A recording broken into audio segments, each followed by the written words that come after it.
안녕하십니까. 이어서 경남 뉴스입니다. 메르스 전파 불안감에 서민 경제가 크게 위축되고 있는데요.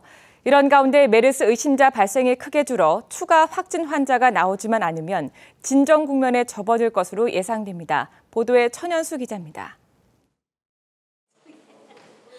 지난 11일 경남에서 메르스 환자가 나온 뒤 하루 1,000명의 외래 환자로 북적거리던 이 병원은 평소보다 환자가 30% 이상 줄었습니다.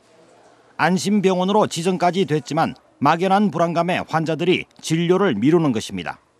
경남 대부분 병원이 겪는 현상입니다. 경영의 타격이 아주 심각할 정도입니다. 거의 50% 이상 다. 전반적으로? 전반적으로. 경남 최대 유흥가의 식당입니다. 이곳도 마찬가지로 손님이 크게 줄었습니다. 회식과 모임을 미루는 것입니다. 메르스 그거 방송 나가고 나서 창원에 이제 방송 나고 나서는 안 오시는 것 같아요. 모임이나 외출이 줄다 보니 전통시장 등 각종 소매업체로 매출 부진이 확산하고 있습니다. 메르스발 경기 침체가 깊어지는 것입니다. 이런 가운데 경남에서 메르스 의심자는 감소세로 돌아섰습니다. 하루 10건 이상 나오던 의심자 수가 5건 이하로 줄었습니다. 잠복기 14일이 경과한 메르스 관리 대상자는 의심자 증가보다 더 빠르게 줄고 있습니다. 오는 19일에는 202명이 해제돼 이번 주 안으로 3분의 1 이상 줍니다. 이어 20일 9명, 25일에는 병원 격리자 85명 전원을 비롯해 149명, 관리 대상 대부분이 해제되며 29일에는 1명도 없게 됩니다. 좀 과도한 기분을 가지면서 이렇게 격리를 하고 있는 상황이기 때문에 2차적으로 생기는 문제는 창원 지역은 적지 않을까. 경남 메르스 대책본부는 추가 환자가 나오지 않도록 긴장 속에 하루하루를 보내고 있습니다. KBS 뉴스 전현수입니다. 격리 조치가 내려진 창원 SK병원 환자들을 위해 생명유지 장치 등이 보강됩니다. 경상남도 메르스 대책본부는 SK병원에서 격리된 채 치료를 받는 환자가 기존 질병으로 위급한 상태에 빠질 경우에 대비해 인공호흡 장치 등 중환자용 생명유지 장치를 반입하기로 했다고 밝혔습니다. SK병원 입원 환자 가운데 92세 말기 암 환자 등 2명이 위중한 상태를 보이면서 의료진들이 긴장하고 있습니다. 우수한 인재를 양성하고 좋은 인력을 선발하는 것은 지역 대학과 기업의 아주 중요한 일인데요. 진주 혁신도시 이전 기관이 지역 인재 양성과 취업 지도를 위해서 지역 대학생들의 멘토가 되기로 해 관심을 끌고 있습니다. 보도에 황재락 기자입니다. 진주 혁신도시로 이전한 한국 남동발전. 이 회사 25년 차 직원인 김진수 팀장은 발전소 운영에서 수질과 환경관리 분야 전문가입니다. 김 팀장은 평소 젊은 직원들에게 자기 분야에서 최고 전문가가 되겠다는 열정을 가져달라고 당부합니다. 현장에서 당장 활용할 수 있는 직무 능력, 그 보면 자기 전공 과목에 대해서 세계 최고가 되라고. 김 팀장과 같은 한국 남동발전의 베테랑 직원들이 지역 대학생을 돕는 키다리 아저씨가 되기로 했습니다. 기계와 전기, 화학 등 각 분야에서 선발된 직원들은 매달 한 차례 이상 대학생들을 만나 취업 등 진로 상담과 자격증 취득에 조언하기로 했습니다. 혁신도시 이전 기관은 재능 기부로 지역 사회의 봉사를, 지역 대학생들은 현장의 풍부한 경험을 전수받아 자기 개발과 취업을 준비합니다. 지역 인재들에게 하나의 취업에 대한 가이드를 제공해주고 우리 학생들은 취업에 대한 동기부여를 받을 수 있다는 관점에서 굉장히 매우 중요한 프로그램입니다. 지역 대학생의 취업 지원 프로그램은 경상남도의 경남형 기업 트랙 등으로 다양해지는 추세. 지역 대학과 혁신도시 이전 기관 사이 처음 시도되는 대학생 멘토링 제도는 새로운 상생 발전의 사례로 평가받습니다. KBS 뉴스 황지락입니다. 창원 서부경찰서가 억대의 돈을 가로챈 혐의로 보이스피싱 조직 인출책 48살 서모 씨를 구속했습니다. 또 미수에 그친 22살 허모 씨를 불구속 입건하고 또 다른 인출책을 쫓고 있습니다.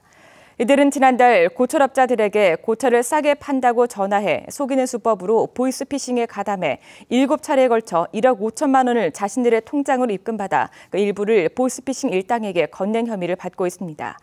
경찰은 이들이 대포 통장이 아닌 자신의 통장을 사용했기 때문에 은행 창구에서 한 번에 수천만 원씩 찾을 수 있었다고 설명했습니다. 어제 오전 10시쯤 창원시 진전면 1029번 국도에서 47살 최모 씨가 몰던 1톤 탑차가 도로 밖의 이정표 기둥을 들이받고 전복돼 운전자 최 씨가 숨졌습니다. 경찰은 최 씨가 졸음 운전을 한 것으로 보고 정확한 사고 경위를 조사하고 있습니다. 다음 달부터 호스피스 완화 의료 서비스에도 건강보험이 적용돼 환자와 보호자의 부담이 덜어집니다. 보도에 최세진 기자입니다. 암 환자와 가족들이 식물로 동물 모양 등의 실내 장식을 만드는 토피어리 수업을 받고 있습니다. 호스피스 완화센터에서는 꽃꽂이, 미술 등 정서적인 안정을 위한 다양한 프로그램이 진행됩니다. 자원봉사자들의 마사지와 목욕 서비스도 힘이 됩니다. 일이 좋은 데를 놔두고 내가 이때쯤 안 내려왔다고 내가 그 말을 하고 만날 그래. 호스피스 완화의료센터에 대한 만족도는 높지만 이 시설이 있는 곳은 경남에는 고작 2군데. 완화의료센터는 진료 수가가 낮은 통증 조절과 증상 완화에 주력하다 보니 수익을 내기 어려운 구조 탓입니다. 많은 투자를 들여가지고 설비를 갖춰서 인증을 받기 어려운 부분이 있고요. 단순히 그냥 의사, 간호사 이렇게만 필요한 게 아니고 사회복지사라든지 성직자라든지. 이 때문에 다음 달부터는 호스피스 완화의료센터의 특성을 고려한 건강보험의 수가 적용을 받게 됩니다. 지금까지 진료 중심의 수가 대신 날짜별 수가가 적용되면서 병원비의 운영 경비에 대한 비용 책정이 현실화할 전망입니다. 또 일정 수준의 간병 서비스를 제공하는 병원에 대해서는 간병비도 정부가 부담할 계획입니다. 하지만 간병인 인건비 부담 때문에 병원 측이 직접 고용은 꺼릴 수 있어 환자 측이 지금처럼 간병비를 부담해야 할 우려도 여전합니다. 세계적으로 어떤 나라도 이 호스피스 완화 의료를 제공하는데 국가건강보험 재정으로 완벽하게 꾸려나가는 데는 없습니다. 거의 그 후원회를 조직해서 그런 자금으로. 건강보험이 적용되더라도 환자들의 간병비 부담은 그대로일 것으로 우려돼 정부의 추가 대책이 요구되고 있습니다. KBS 뉴스 최세진입니다.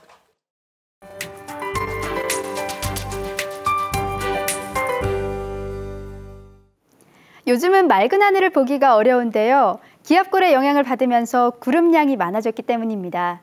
이렇게 하늘빛은 흐리지만 한낮에는 더운 날씨가 이어집니다. 진주가 26도, 밀양이 28도로 대부분 지역에서 27도 안팎의 기온을 보이겠습니다. 오늘 경남 지역은 제주도 남쪽 해상을 지나는 기압골의 영향을 받겠습니다. 따라서 한낮 기온은 어제보다는 조금 낮아지겠습니다. 오늘 아침 기온은 평년보다 2, 3도가량 높게 시작합니다. 밀양이 21.2도로 대부분 지역에서 20도 안팎으로 출발했는데요. 한낮 기온은 함안이 27도, 창녕이 28도로 어제와 비슷하거나 조금 낮겠습니다. 서부 지역으로도 낮 더위는 계속 이어집니다. 오늘 진주가 26도, 합천이 27도 등 평년과 비슷하거나 조금 낮겠습니다. 또 남해안 지역을 중심으로는 오늘 밤부터 내일 아침 사이에 빗방울이 떨어지는 곳이 있겠습니다. 현재 위성 영상 보시면 경남 지역 곳곳으로 높은 구름대가 지나고 있습니다. 다행히 아침까지 끼어있던 안개는 기온이 오르면서 서서히 걷히고 있습니다. 바다의 물결은 남해 동부 먼바다에서 최고 2m로 약간 높게 일겠습니다. 이번 주는 소나기가 내리는 날이 많습니다. 대기 불안정이 지속되고 있는데요. 모레는 서부 내륙을 중심으로 소나기가 내리고 토요일엔 전국에 비가 내리겠습니다. 기상정보였습니다. 일상생활 속에서 흘러나오는 자기장 노이즈를 전력으로 활용하는 기술이 국내 연구진에 의해 개발됐습니다. 재료연구소 류정호 박사팀과 인하대, 미국 버지니아 공대 연구팀은 미세한 자기장을 전기 에너지로 변환할 수 있는 복합 소재와 발전 소자를 개발했습니다. 이 기술은 송전선이나 고속철도, 공장 기계 등에서 기계 동작을 방해하고 인체에 유해한 자기장 소음을 전기 에너지로 활용하는 것입니다. 진주 지역 대형 공사 현장 10곳 가운데 6곳이 법적으로 의무화된 상주 감리를 현장에 배치하지 않은 것으로 드러났습니다. 진주시가 전체 면적 5,000제곱미터 이상 대형 공사 현장 29곳을 점검한 결과 58%에 해당하는 17개 현장이 현장에 상주해야 할 감리를 배치하지 않아 경상남도에 징계를 요구했다고 밝혔습니다. 지역별로 보면 혁신도시가 들어서는 충무공동이 가장 많았고 정촌면과 상대동 공사 현장도 포함됐습니다.